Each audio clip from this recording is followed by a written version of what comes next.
आपके पास अब चौथा प्रश्न आया। चौथा प्रश्न क्या लिखा हुआ है, थोड़ा पढ़ करके सुनाओ तो।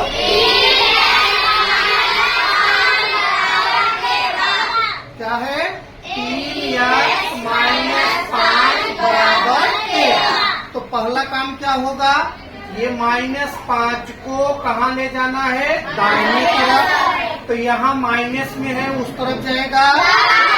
तो यहाँ हो जाएगा हमारे पास क्या बेटा, 3x बराबर 13 प्लस 5। 13 में 5 जोड़ेंगे, सब लोग नहीं बोल रहे हो। तो यहाँ आ जाएगा 3x बराबर 18।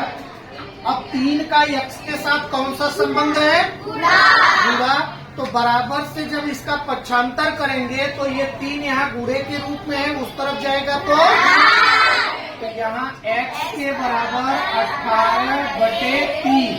क्या 3 के पहाड़े में 18 आता है? कितनी बार? 6 बार। 3 एकम 3 छक 18।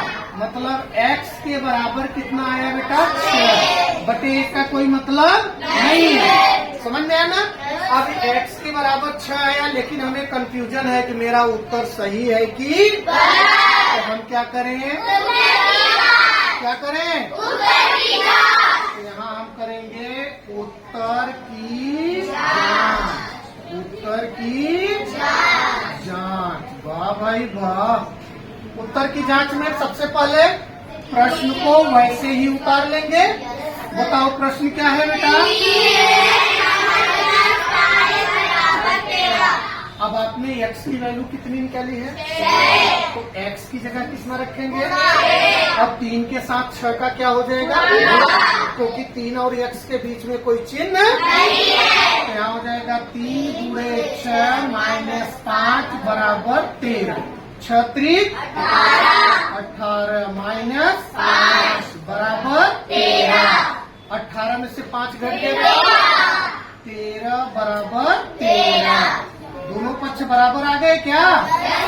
तो हमारा उत्तर सही है कि गलत? सही है। समझ में आ रहा है कि नहीं? चलो अब देखिए बेटा, अभी इसके पहले आप लोगों ने 2 प्रश्न पढ़ा। दोनों में अलग अलग तरह के प्रश्न थे, लेकिन अब ये प्रश्न जो आपके सामने तीसरा प्रश्न है, ये एकदम अलग है, उन लोगों से थोड़ा सा अलग है। समझ में आया ना? तो इसमें भी हम क्या करेंगे, जो हमारी प्रक्रिया है, चर को बाईं तरफ रखेंगे और अचर को एक एक करके कहाँ ले जाएंगे, दाहिनी तरफ। कहाँ ले जाएंगे, दाहिनी तरफ। तो सबसे पहले यहाँ से दाहिनी तरफ जाने वाला कौन सा है, +7। अब यहाँ पर +7 है बेटा, उस तरफ जाएगा -7। तो यहाँ हम क्या लिखेंगे, 4x = 15 - 7। अब 15 में से 7 माइनस किए तो कितना, 8। सही सही बताना, पक्का। यहाँ हो गया बेटा 4x बराबर कितना, 8। लेकिन हमें सिर्फ चर को रोकना है, और यहाँ चर के साथ कौन है बेटा, 4। तो हमें 4 को भी यहाँ से उठा करके उस तरफ ले जाना पड़ेगा। लेकिन अब आप लोगों के दिमाग में ये प्रश्न आ रहा होगा कि सर यहाँ तो प्लस था तो उस तरफ माइनस हो गया, लेकिन 4 और x के बीच में कोई चिन्ह नहीं है। तब क्या करोगे, हाँ, क्योंकि ये नियम कहता है कि जब 2 पद हो, चर और अचर, उनके बीच में प्लस या माइनस नहीं है, तो वहाँ पर क्या माना जाएगा, गुणा। क्या माना जाएगा, गुणा। और जब यहाँ 4 गुणे के रूप में है, तो इसका पक्षांतर करेंगे तो क्या हो जाएगा, भाग। भाग का मतलब बटे के रूप में। क्या हो जाएगा, बटे के रूप में। तो यहाँ x के बराबर 8/4। समझ में आया? अब देखो ये कट जाएगा क्या, 4 एकम 4 दूनी, तो x के बराबर 2/1। बटे 1 का कोई मतलब है नहीं। तो यहाँ x के बराबर कितना आ गया बेटा, 2। अच्छा, क्या ये हमारा आंसर सही है या गलत? सही।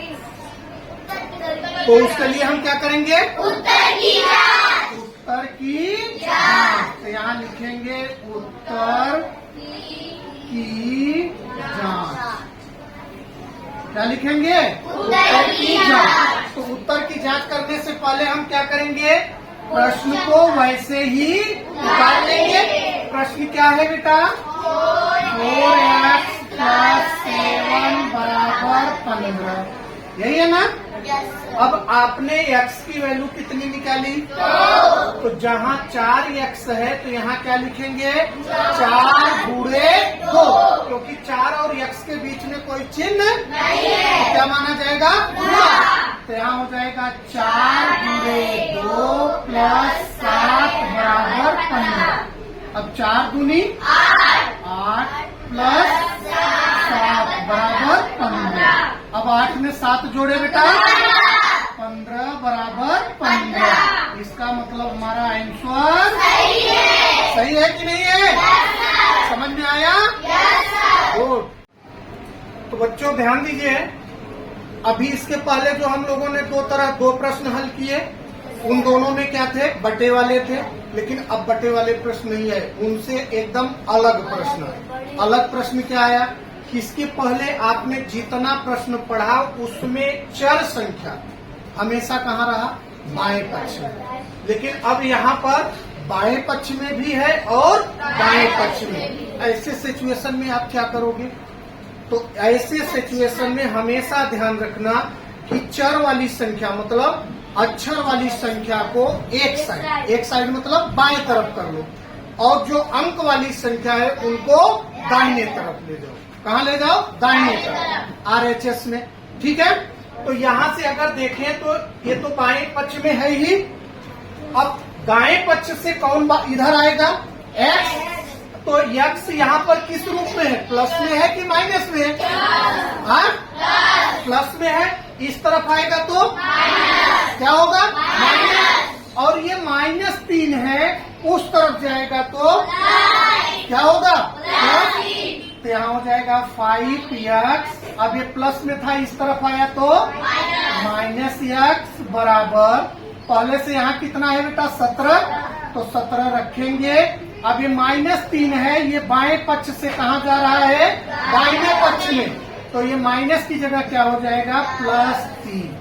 अब ये धनात्मक है, ये ऋणात्मक है, चिन्ह समान है, तो इनके गुणांक आपस में घटेंगे। तो 5 में से 1 घटा, तो यहाँ बचा कितना बेटा? 4x। अब ये भी पॉजिटिव, दोनों के चिन्ह समान है, तो ये दोनों जुड़ जाएंगे। तो 17 में 3 जोड़े बेटा 20। अब 4 का x के साथ क्या है? गुणा, तो उस तरफ जाएगा, बताओ। हाँ, तो यहाँ क्या हो गया? 20/4। 4 एकम 4 पंचे, x के बराबर कितना आया बेटा? 5। x के बराबर कितना आ गया? तो हमारा ये उत्तर सही है कि गलत, इस बात का पता कैसे लगाएंगे? कैसे? उत्तर की जांच। तो यहाँ हम करेंगे उत्तर की जांच। उत्तर की जांच करो। उत्तर की जांच में प्रश्न वही उतार लेंगे। क्या है बेटा? 5x - 3 = x + 17। यही है ना बेटा? तो x की वैल्यू आपके पास कितनी आई है? तो जहाँ जहाँ x है वहाँ हम कितना रखेंगे? 5। तो यहाँ हो जाएगा 5 गुणे 5 -3 बराबर 5 + 17। अब 5 बचे, बोला यार, -3 बराबर 17 में 5 जोड़ देंगे बेटा 22। कितना? 22। अब 25 में से 3 घट गया, 22 बराबर 22। दोनों पक्षों के अंक समान आ गए। इसका मतलब हमारा आंसर सही है। आई बात सुनने?